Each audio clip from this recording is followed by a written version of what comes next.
की तरह फिर से गुस्सा हो गई और मुझ पर बोली, कमीने, बचपन में लेटर मुझे लिखा था और अब मेरी सहेली के पीछे है, उसे बात करता है, उसके पीछे घूमता है, उसकी हर बात पे हंसता है।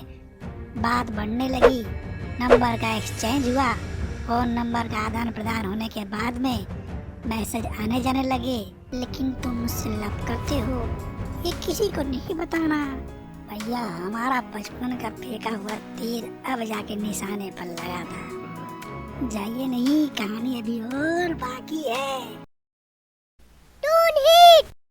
थंबनेल देख के आए हो तो मजा आएगा जरूर। वीडियो को पूरा देखिएगा। आपने पहली स्टोरी नहीं देखी है तो देख लीजिएगा, लेकिन ये वाली स्टोरी देखने के बाद में तो हुआ कुछ ऐसा था कि हम लोग बचपन को बाय बाय करके जवानी को हाय हाय कर रहे थे। उस वक्त जिंदगी की पहली और आखिरी ख्वाहिश थी हमारे लिए बस एक गर्लफ्रेंड। बस उसी चाहत में हम लोग एक बार अपने इलाके की डांडिया रास में गए और वहाँ मैंने क्या देखा, अरे वही हमारे बचपन का प्यार, अरे वही रणचंडी, अरे जिसे हमने मास्टर जी के लव लेटर से पटाने की कोशिश की थी लेकिन वो पटी नहीं थी। वही रणचंडी जवान हो गई थी, मेरा मतलब जवान हो रही थी। मैंने देखा वो सज धज के आई है और साथ में उसकी दो सहेलियां भी हैं। उसकी सहेलियां भी खूब हॉट लग रही थी। मैं उन तीनों को देखकर दाएं बाएं हो रहा था। मैं कभी इसको देख रहा था, कभी उसको देख रहा था, कभी किसको देख रहा था। थोड़ी देर बाद मैंने देखा वो बचपन का प्यार मुझे देख रही थी। नजरों से नजरें मिली और मैं डर गया। डर के मैं इधर उधर देखने लगा। इधर उधर देखते हुए मुझे बर्दाश्त नहीं हुआ। मैंने मुड़ के उसे फिर देखा। वो डांडिया खेलते हुए बहुत ही हॉट लग रही थी। फिर पता न जाने कैसे उसे पता चल गया कि मैं उसे देख रहा हूँ। उसने धड़ाक से पलट कर देखा और उसे देखते हुए मैंने देखा और मैं फिर डर गया। मैं ऊपर देखने लगा। मैं डरते डरते इधर उधर देख ही रहा था। फिर मैंने सोचा कि भैया, अब हम ना छोटे से बच्चे हैं, ना अब उस स्कूल में पढ़ते हैं, ना वो मास्टर है, ना वो मास्टराइन है। सबूत के तौर पे वो ना लव लेटर है, तो मैं किस बात से डरूं? हमारे तो स्कूल भी अलग अलग हो चुके हैं। ये सारा गुड़ा भाग लगाने के बाद मैंने निडरता से उसकी तरफ देखा। फिर मैंने क्या देखा कि वो हमें देख रही है और देख नहीं रही है, मुड़ मुड़ के देख रही है। बस भैया, ये हाल देख के हमारे अंदर कॉन्फिडेंस आ गया और फिर थोड़ा सा निडरता के साथ मैंने जाकर उससे बात करने की कोशिश की। हाय हेलो किया, उसने भी हाय हेलो किया, उसकी सहेली ने भी हाय हेलो किया। थोड़ी देर हमने इधर उधर की बात की।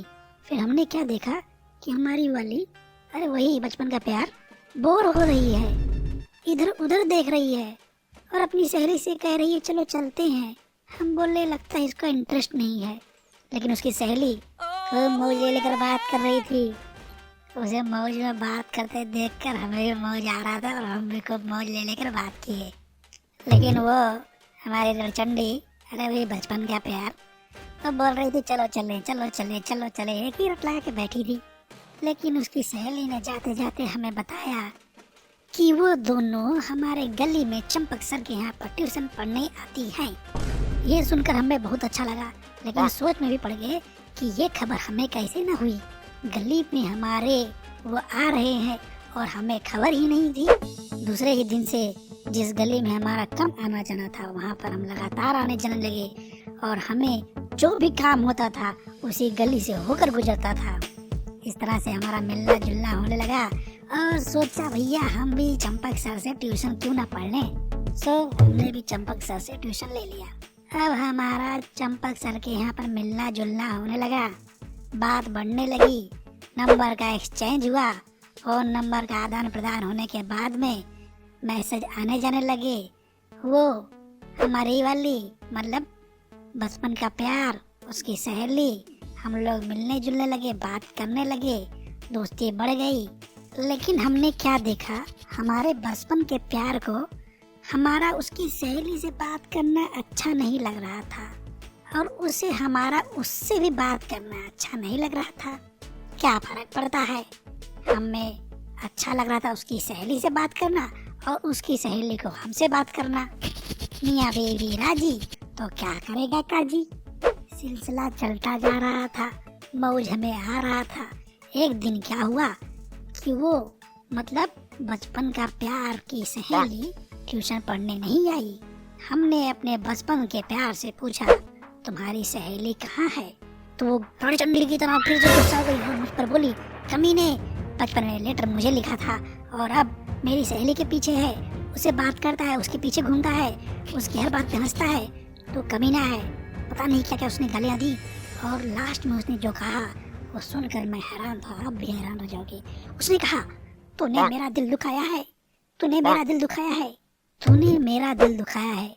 ये सुनकर हमारे अंदर कुछ हुआ, आपने भी कुछ समझा। मैंने फट से ट्रैक बदला और कहा, ये तो मैं तुम्हारी सहेली से बात इसलिए कर रहा था ताकि मैं तुम्हारे आसपास रह सकूं, तुमसे दोस्ती कर सकूं। ये सुनकर उसने कहा, सच्ची? मैंने कहा, मुच्ची? उसने बोला, ठीक है, लेकिन तुम मुझसे लव करते हो, ये किसी को नहीं बताना। मैंने पूछा, क्या तुम मुझसे लव करती हो? वो थोड़ा सा मुस्कुराई, हंसी और चली गई। अब आप तो जानते हो, लड़की हंसी तो फंसी। भैया, हमारा बचपन का फेंका हुआ तीर अब जाके निशाने पर लगा था। जाइए नहीं, कहानी अभी और बाकी है, मौज तो अब आएगा। फिर हमारा सीक्रेट टाइप का लव चल रहा था, उसकी सहेली और हमारा बचपन का प्यार। हम लोग मिलजुल रहे थे, बात कर रहे थे। ये सिलसिला कई दिन चला। फिर एक दिन हमारे मोबाइल पर एक मैसेज आया, ट्रिंग। और मैसेज सहेली का था, उसमें था हार्ट और हार्ट के कुछ नीचे लिखा था, अरे भैया लव लेटर था, मतलब लव मैसेज था। ये पढ़ के हमारे अंदर कुछ हुआ। मैंने तुरंत उसे फ़ोन लगाया और उसे मिलने के लिए बुलाया। मिला और उसे बात की मैंने। उसने कहा, मैं तुमसे कई दिनों से बात करने की कोशिश कर रही थी और अपने दिल का हाल बताने की कोशिश कर रही थी। मैंने कहा, मैं क्या करूं और आप ही बताइए मैं क्या करूं। उसने हमें कहा, आई लव यू। बदले बिना सोचे समझे हमने भी कह दिया आई लव यू। ऐसे मौका पर सोचना समझना नहीं चाहिए। फिर उसने कहा, हमारा लव सीक्रेट रहेगा। हमने कहा, हाँ हम सीक्रेट रखेंगे। और हमने ऊपर वाले की तरफ देखा और कहा, भगवान इस सीक्रेट को सीक्रेट रखिएगा और हमारा लव ट्रिंगल ट्रिंगल रहने दीजिएगा। कोशिश कीजिएगा ये हमारा प्रेम त्रिकोण बना रहे और जल्दी ही षटकोण बन जाए। बस इतनी सीधी कहानी। मिलते हैं अगले वीडियो में। चैनल को सब्सक्राइब कर लीजिए और वीडियो को लाइक कर लीजिए।